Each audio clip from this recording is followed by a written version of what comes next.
할렐루야. 아멘. 네. 오늘도 주님의 십자가의 은혜가 우리에게 가득하여서 감사의 고백이 끊이지 않기를 소망합니다. 아멘. 여러분, 물타기 작전을 아십니까? 물타기 작전. 오늘 설교 제목인데요.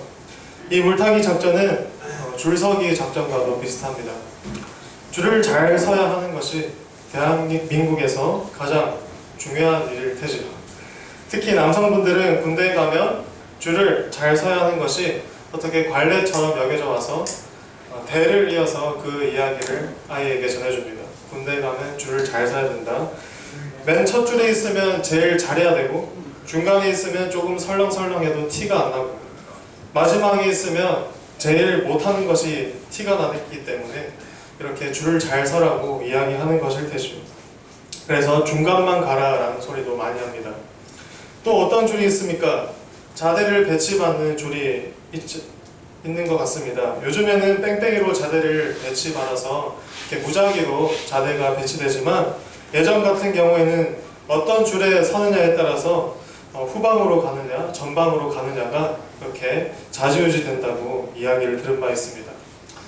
사랑하는 여러분, 이렇게 줄을 잘 서는 것과 비슷한 것이 물타는 것입니다. 물타기 작전은 바로 남들이 다 할 때 나도 같이 하는 것을 의미하죠.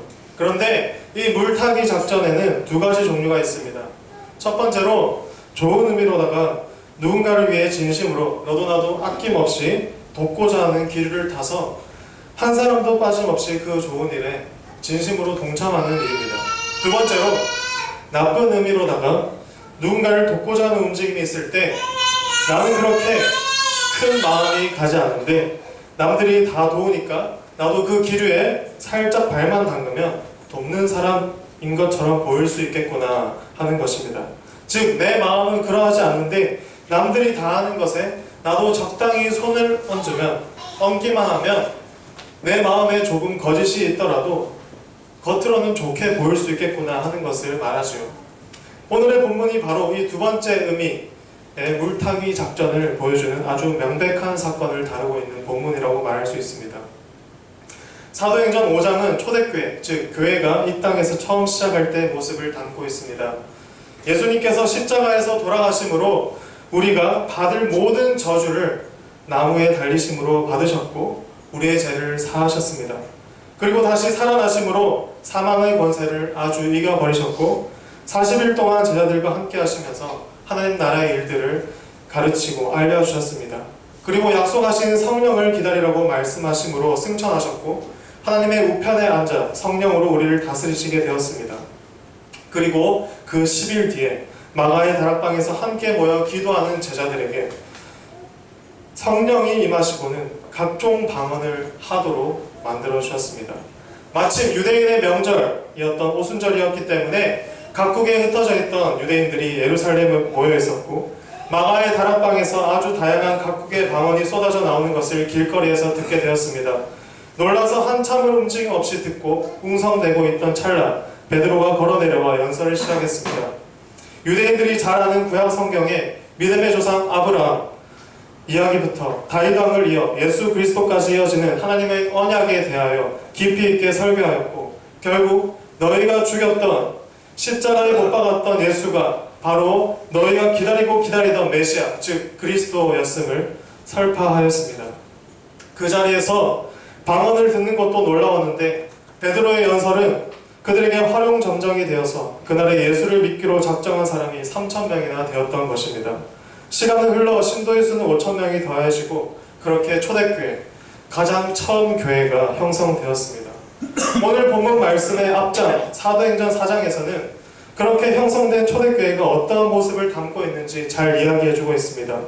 특별히 4장 32절부터 믿는 무리가 한 마음과 한 뜻이 되어 모든 물건을 서로 통용하고 자기 재물을 조금이라도 자기 것이라 하는 이가 하나도 없더라 라는 말로 시작하여서 많은 사람들이 자기의 것을 팔아 그 전부를 사도들의 발 앞에 가져다 놓고 사도들은 그것을 각 사람의 필요를 따라 나누어지는 일들이 펼쳐지고 있는 것을 볼 수 있습니다.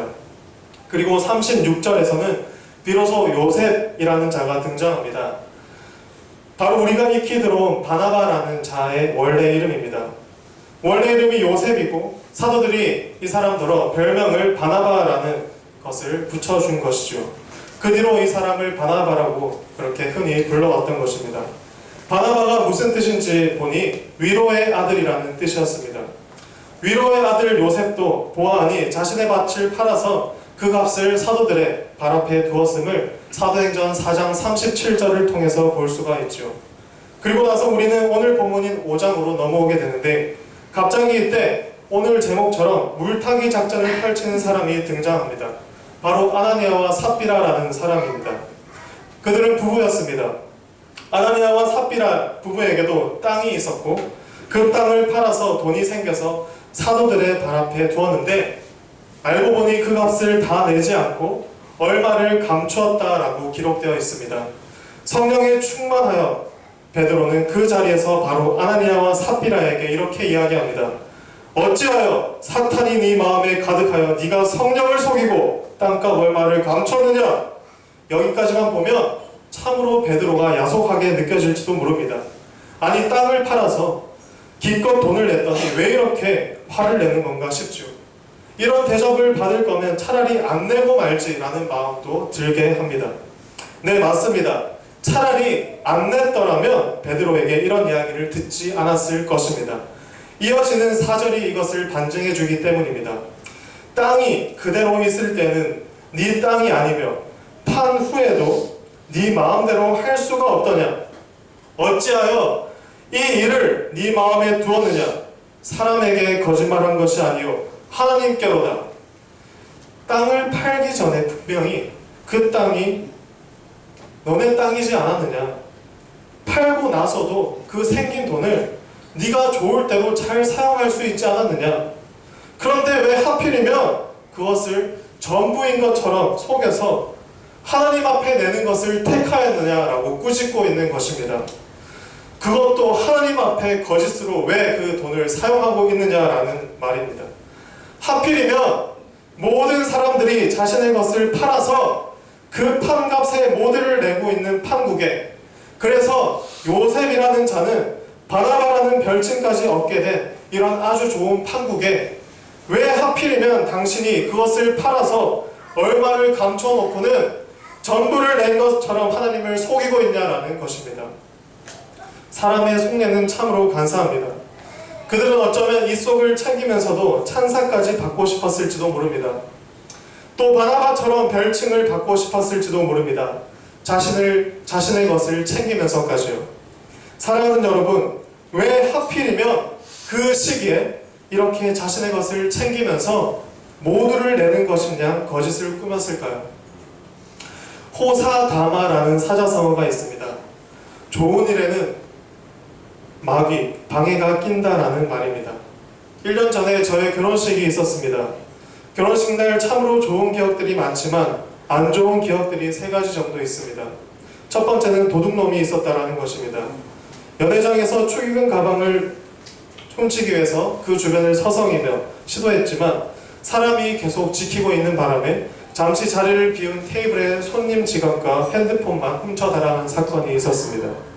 두 번째는 4살 배기 꼬마 손님이 식장에서 넘어져서 의자에 이마가 찍혀 피가 나고 울고불고 하는 일이 있었습니다. 세 번째는 식장과 결연을 맺지 않은 주차장에 손님 몇 분을 알바생들이 안내하는 바람에 주차요금 폭탄을 맞아서 항의가 들어온 일이 있었습니다. 물론 그날은 참 좋지 않은 기억이었지만 다 좋게 해결되었습니다. 도둑놈도 잡혔고 꼬마의 이마도 잘 아물었고 주차요금도 식장 측에서 잘 지불해 줄 수 있게 되었습니다. 사랑하는 여러분, 초대교회에도 참 좋은 일들이 앞서 많이 일어난 것을 볼 수 있지만 아나니아와 삽비라라는 부부가 잠시 자신의 입속을 챙기면서도 칭송까지 받으려는 시도가 있었던 것입니다. 일명 물타기 작전이었습니다. 그럼에도 불구하고 하나님을 속일 수는 없었습니다. 이 일을 꾸민 아나니아는 그 자리에서 엎드러져 혼이 떠나 죽게 되었지요. 3시간쯤 지나서 그의 아내 삽비라가 들어왔는데 남편이 죽은 사실조차 모르고 있었습니다.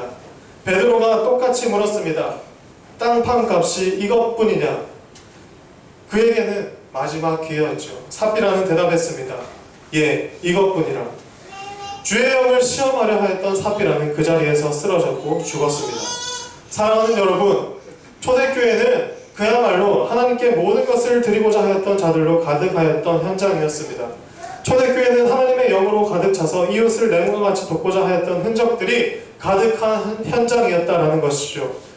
그런데 그 사이에서도, 그들 중에서도, 그러한 자들 중에서도 자신의 입속을 챙기고자 거짓을 하나님께 드리는 자가 있었으니 그것은 결코 용납될 수 없는 행위였다라는 것입니다. 하나님의 위엄과 정의가 가득한 곳에 마귀가 틈타 희롱하려 한 것입니다. 모두가 자기의 것을 모두 내는 판국에 입속을 챙기면서 모든 것을 냈냐 칭송까지 받으려 하였던 부부의 이야기는 오늘날을 살아가는 우리에게도 마찬가지로 적용될 수 있습니다. 누군가가 잘하고 있는 일에 자신도 끼어들어서 발만 얹고 칭송을 얻으려 하는 행동은 오늘날 우리네 교회에서도 자행되어지고 있습니다. 이 교회는 누구의 것입니까? 이 세상의 교회는 누구의 것입니까? 그리스도의 몸이 바로 교회가 아니었습니까? 이곳이 회사입니까? 이곳이 기업체입니까? 이곳은 주님의 말씀이 살아있는 그리스도의 몸된 교회임을 직시할 수 있기를 소망합니다. 각 지체마다 그 역할이 있고 하나님을 향해야만 합니다. 그럼에도 불구하고 그러한 좋은 흐름 가운데 거짓으로 발을 담그기만 하려고 하는 자가 있다면 그는 분명히 권징받아 마땅할 것입니다. 거짓과 섞일 수 없는 하나님을 능멸하려는 그런 자이기 때문입니다. 설령 그에게 하나님을 능멸하려는 마음이 없었다 하더라도 그의 행위가 그러하기 때문입니다. 사랑하는 여러분, 오늘 이야기는 단순한 거짓말이었다고 보기에는 어려운 교묘함이 있습니다. 이 일은 잘하던 사람도 걸려 넘어지는 사탄의 술수로 인한 것입니다. 좋은 일을 벗삼아서 그것을 악용한 사건이기 때문입니다. 차라리 그 판 돈을 교회에 바치지 않았더라면 아무 문제가 없었던 일이었을 테지만 모두가 다 내는 시점에 조금 숨기고 다 낸 것인 양 바쳤다는 것은 분명한 거짓이고 그 속내에는 다른 사람들처럼 혹은 바나바처럼 사도들에게 칭송받고 성도들에게 좋은 사람인 양 보이고 싶은 마음이 있었다라는 것입니다. 사랑하는 여러분, 이 일은 어쩌면 그냥 통과되는 일이 되어버릴지도 모릅니다. 그냥 넘겨버린 일이 될지도 모릅니다. 에이, 뭐 그래도 낸 게 어디야 라는 마음을 가지는 순간 말입니다. 왜 내는지, 내는 순간 내 마음이 어디에 있는지 자기 자신과 하나님만 알고 있을 것입니다. 이런 일이 있었다면 반성해야 합니다. 돌이켜야 합니다. 왜 내가 지금 내려고 하는지, 왜 내가 지금 이 순간에 그렇게 행동해야만 하는지, 그 장소가 특별히 이 그리스도의 몸된 교회라면 한 번 더 생각을 거듭해야 될 것입니다. 우리는 하나님 앞에서 거짓된 것이 없는지 늘 주님의 몸된 교회에서 그리고 교회로 살아가는 우리의 일터에서 가정에서 한 번 더 생각할 수 있기를 소망합니다. 마귀는 늘 우리의 곁에서 우리를 호시탐탐 노리면서 나락으로 떨어뜨릴 궁리만 하고 있습니다. 우리가 지금 어떤 물에 있는지, 그 물에서 내가 어떻게 행동해야 하는지, 혹시 물타기로 나쁜 것을 도모하고 있는데도 내가 신압으로 모르고 그곳에 속아 넘어가고 있는 것은 아닌지 오직 주님 앞에서 비추어 행동하시기를 소망합니다. 하나님께서 오직 우리에게 원하시는 것은 먼저 그의 나라와 그의 의를 구하고 또 하나님을 사랑하고 이웃을 사랑하는 그런 삶일 것입니다. 더불어서 조금의 악도 들어오지 않도록 경계하고 번징했던 베드로, 그 초대교회처럼 2000년이 지난 우리네 교회에도 여전히 예수 그리스도의 몸된 교회를 시대정신의 논리와 신압으로 들어오는 악으로부터 경계하도록 성령님의 도우심을 늘 간구해야 할 것입니다. 우리는 그렇게 마땅히 해야만 이 교회를 지켜낼 수 있을 것입니다. 모든 악으로부터, 이 좋은 것이 가득한 곳으로부터 마귀가 끼는 것을 항상 우리는 경계하고 하나님 앞에서 성령의 충만함을 받아 그렇게 늘 깨어있는 자세로 살아가야 될 줄로 믿습니다. 기도하겠습니다.